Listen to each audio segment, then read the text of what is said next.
Монгол улсын нийслэл Улаанбаатар хотын Баянгол дүүрэг.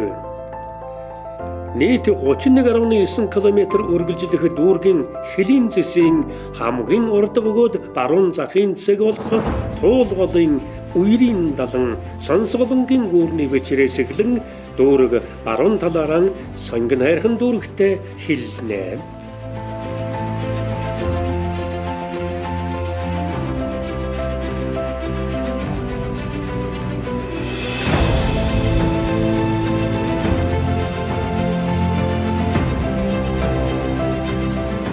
Харин дүүргийн хамгийн хойд захын бөгөөд хамгийн өндөр цэг нь Нарангийн уудам энгэрийг агуулсан ханхар уулын энэ орой бөгөөд энэ орчмоос Чингэлтэй дүүрэгтэй хаяа залгах хэлийн зэс хотын төв эсгийг нар зав орон нарны замтай залгана.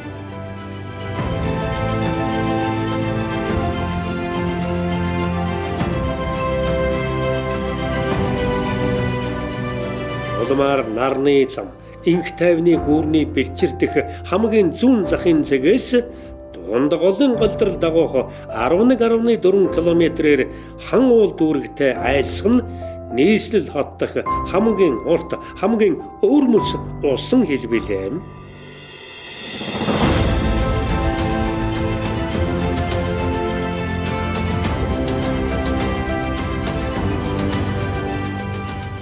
Эх орон даяар гэрэл түгээх элчит станц тэргүүтэй аж үйлдвэрүүд эх дэлхийн хязгаарт ачаа түгээх ган замаар аглуулсан тээврийн олон зангилаа 90 мэдээ соёл түгээх түүчээ дуу хоолойг агуулсан энэ дүүрэг түгээж цацруулсан түүхэн замлыг дуулжээ.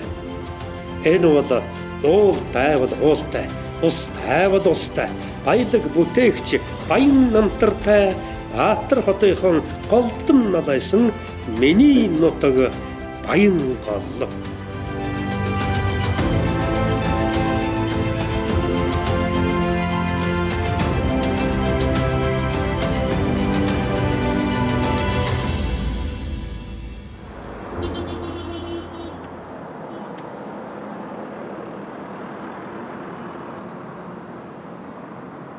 Баянгол дүүргийн төв хэсгийн зүүн зах зүүн хэл ердөө 100 жилийн өмнө л тухайн үеийн нийслэл хүрээ. Улаанбаатар хотын хамгийн баруун зах нь энэ цэг байлаа. Эндээс баруун тийш хүн огт сууршаагүй эзгүй нутаг дэвсгэр эхэлж байсан гэсэн үг. Гэтэл 1905 онд өнөөгийн төмөр зам орчимд даргангийн хороо үүсч суурьсан нь их хүрээний анхны алс баруун төлөлт болжээ. 1924 онд Улаанбаатар хотын хуучин хороодыг шинэ зохион байгуулалтанд оруулж дугаар олгон 27 хороо үүсгэхэд даргангийн хороог ойр орчмынхын хороодын нутаг дэвсгэрээс нийлүүлж нэгдүгээр хороо хэмээн нэрлэх болжээ. Ингэхдээ хотын баруун захаас эхлэн нар зав эргүүлэн дугаарсан нь сонирхолтой байт юм а. 1940 он хүртэл Улаанбаатар хотын хороодыг заатлах нэгтгэх зэргээр олон удаа засаг захиргааны шинжилэлүүдийг хийж хороодын тоо 6-аас 13 хооронд хэлбэлцэж байлаа. Харин 1949 онд Монголд төмөр зам байгуулагдах үед төмөр замын хотхон байгуулах шаардлага гарч хуучин даргангийн хорооныхныг тэндээс нүүлгсэн байна.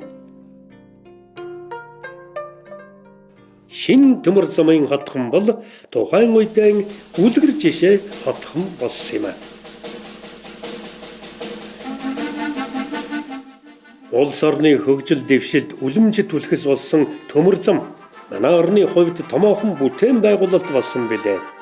Төмөр замын хэвийн үйл ажиллагааг хангах, ажилчид албан хаагчдын амьдрах орчинг бүрдүүлэх зорилготой төмөр замын хотхон нь Улаанбаатар хотын анхны ийж бүрэн орчин үеийн тохилог орон сууцны хороолол болсон юм а.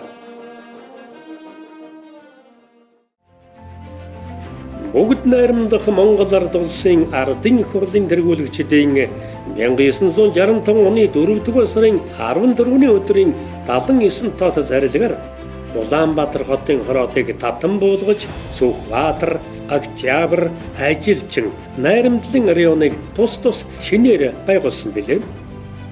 Октябрийн район нь тухайн үедээ өнөөгийн Баянгол сонгон хайрхан дүүргийн нутаг дэвсгэрийг хамарсан томоохон дүүрэг байсан бөгөөд нийслэлийн ажуудурын бүс орон сууцны тохилог хорооллуудын төлөлтийн хол талбар болж байлаа. 1957 онд нэгдсэн толгойтын тоосгоны үйлдвэрийн араас 1958-аас 63 онуудад эхний ээлжийн ашиглалтанд өгсөн сүүний үйлдвэр, гурилын комбинат, мах комбинат сүндэрлэн босч үйлдвэрийн сүрлэг зохицолбор, техник технологийн дэвшлэр хүн амын хүнсний хангамжийг сайжруулах томоохон алхам болжээ.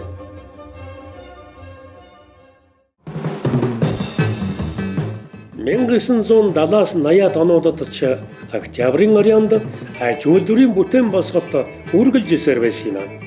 1982 онд Сүлжмэлийн 2-р үйлдвэр, 1984 онд талгачгэрийн комбинат ашиглалтанд орсон нь шинэ дэвшилтэт технологийн үлгэр болж байсан билээ. Октябрийн район нь нийслэл хотын баруун төлөлтийн гол бүс болсон бас нэгэн хүчин зүйл нь орон сууцны хорооллууд байлаа. 1960-аас 70-аад онд хамгийн анх ашиглалтанд орсон 12, 15, 19 дугаар хорооллуудыг залгаж 1970-аас 1990 онуудад 3, 4, 1, 10, 2 дугаар хорооллууд Октябрийн районд сүндэрлэн болсон юм а. 3-4 дугаар хороолол нь тэр үед хамгийн гоёмсог, тохитой, үлгэр жишээ төлөвлөгдсөн хороолол байлаа. Өөр энэ үед л 15 минутын хороолол байхаар төлөвлөсөн бөгөөд оршин суугчид нь сургууль, цэцэрлэг, дэлгүүр, хоршоо, үйлчилгээний газруудад явгнаар хурж очиход дээд тал нь 15 минут л хангалттай байлаа. Хэдийгээр иж бүрэн үйлчилгээний төвтэй хэд хэдэн хороолол тэр үед байсан ч гэсэн 3-4 дугаар хорооллын үйлчилгээний газрууд хамгийн орчин үеийн, хамгийн сонголттой, хамгийн сэлгэр, хамгийн өвөрмөцөн байсан. Улсын их дэлгүүрээс ч дутахгүй дарааны иж бүрдэл худалдааны талбайтай мянган нэрийн бараа болон сурагчийн дэлгүүр зэрэг 4 барааны дэлгүүр, хотын хамгийн том номын энэ дэлгүүр, содон дотоод засалтай тохилог үсчин гоо сайхны салон, хийм цэвэрлэгээ, ресторан, тэр бүхэл хүүхдэд зориулсан жаргалан кафе хүртэл ажиллаж хотод даяар алдар суугаанд дурсгаж байсан юм аа.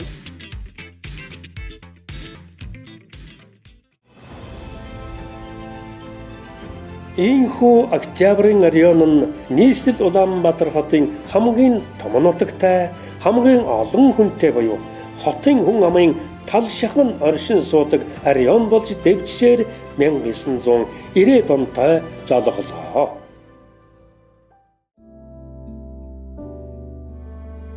Мянга 992 онд батлагдсан Монгол улсын үндсэн хууль нь улс орны бүхэл салбарын харилцааг шинэ цагийн нөхцөл байдалд зохицуулах эрх зүйн суурийг бүрдүүлсэн бөгөөд Монгол улсын нийслэл Улаанбаатар хот нь дүүрэг, хороо гэсэн засаг захиргааны нэгжид хуваагдах, нэгж бүр нутгийн өрн удирдах байгууллага болох иргэдийн төлөөлөгчдийн хуралтай байх.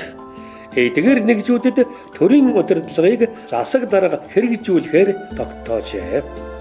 Үүний үндсэн дээр 1992 оны 8 дугаар сард улсын их хурлаас Улаанбаатар хотын район хороог татан буулгаж шинээр байгуулах тухай тогтоол гаргаж үүгээр хуучин Октябрийн районыг 2 хуваан Баянгол сонгон хайрхан дүүргүүд үүссэн билээ.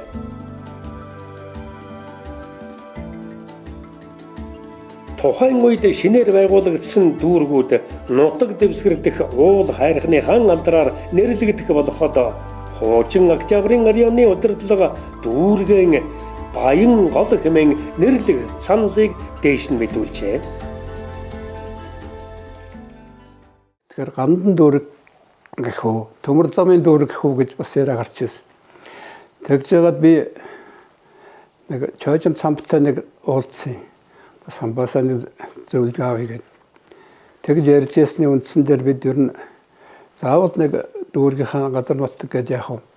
Ер нь одоо дүүргийн ард иргэдийн амьдрал ах вэ? Дандаа сайхан баян дүүрэн байг, дандаа сайхан цэцэглэж байг гэдэг үндснээс Баян гол гэдэг нэр өгсөн юм байна. Тэгээ Баян гол гэдэг нэрийг бол манай дүүргийн орсон суугчид сайхан хүлээж авсан, бэлэгшээж хүлээж авсан. Ингээд Баян дүүрэн явхан бэлэгдсэн Баян гол дүүрэг анх 19 хороо 25 мянган өрх 120 мянган хүн амтайгаар засаг захиргаа аж ахуй ард иргэдийн амжиргааг зохицлох их ажилд ханцуу шамлан орсон билээ.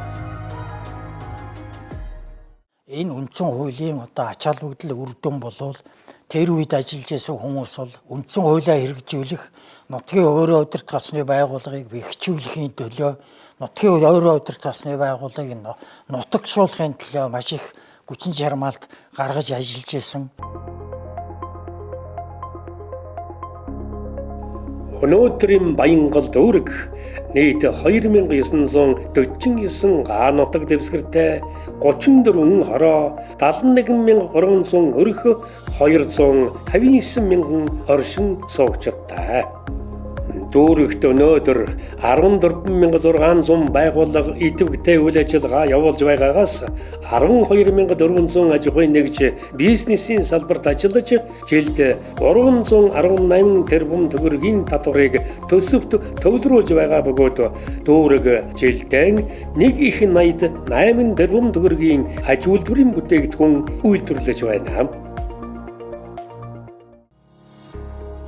Дүүрэг дэх үйлдвэр үйлчилгээний цогцлборууд байшин барилга зэрэг томоохон бүтээн байгуулалтыг өнөө цагт хувийн хэвшлийн аж ахуйн нэгжүүд хэрэгжүүлдэг бөгөөд харин иргэдийн амьдрах таатай орчин бүрдүүлэх, сургууль, цэцэрлэг, зам талбай байгуулах, тэдгээрийн засвар үйлчилгээ, хотод огцуулах зэрэг ажлуудыг төр захиргааны байгууллагын бодлого санхүүжилтээр гүйцэтгэдэг билээ. Үүнийг санаачлан хэрэгжүүлэхэд Баян гол дүүргээс улсын их хурл болон дүүрэг нийслэлийн иргэдийн төлөөлөгчдийн хуралд сонгогдсон гишүүд төлөөлөгчд онцгой үүрэг гүйцэтгэдэг юм аа.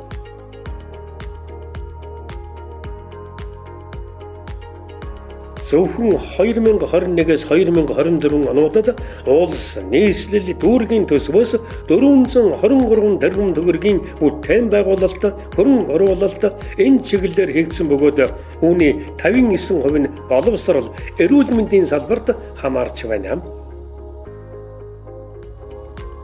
Цаашдаа бид иргэд оршин суухад боловсролын байгууллагын чанар сайтай, эрүүл мэндийн байгууллагын хүртээмж сайтай, цэвэр цэмцгэр, гудамжтай, зам талбайтай энэ орчныг бий болгож Баян голчууд бид ирээдүйд шинэ хот болж хөгжих энэ суурийг одоо яг энэ үед бид эхлүүлж байна. 2 дахь 60 жилийнхаа яг энэ цаг дээр.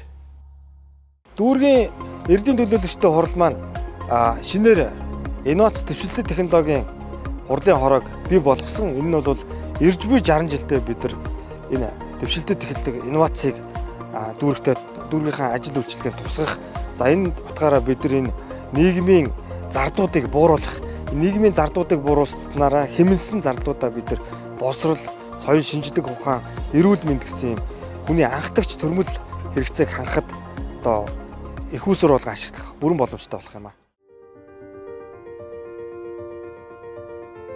Дүүргийн 69 цэцэрлэгт 17300 бяцхан баян голчууд хүмүүжиж дүүргийн 55 ерөнхий боловсролын сургуульд 62 мянган хүүхэд суралцаж эдгээр багчуудыг 3360 багш сурган хүмүүжүүлж жилд 3550 охид хөвгүүд 12 дугаар анги төгсөж байна.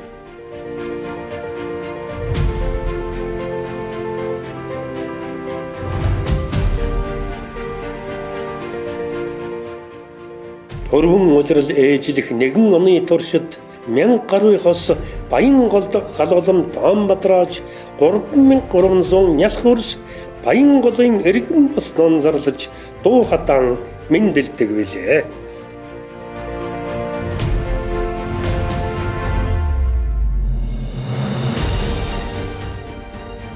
Эх орны минь нэгэн өглөөг эх нутгийн минь энэ өндөрлөг төрүүлж өгдөг. Нэгэн жарныг үдэж, нэгэн жарныг тосох энэ өглөө бол бидний хамтдаа бүтээсэн түүх, хамтдаа бичих ирээдүй болж үргэлжлэн цаглах өртөө билээ. Нэгэн цагт долгилж байсан тэр нэгэн гол өдгөө өгөж нэр алдрын сэргэн залгамжилсан үрс хойчин өвөг дээдсийнхэн үйлс бүтээлийн их ундрагыг өрнөд хөгжлөөр шуугин урсах баян гол болгон самлаж байна. Өглөөг нь огтох эх оронтой байх сайхан, үрстэн өглөөлөх эх нутагтай байх бүрж сайхан. Миний нутаг Баянгол.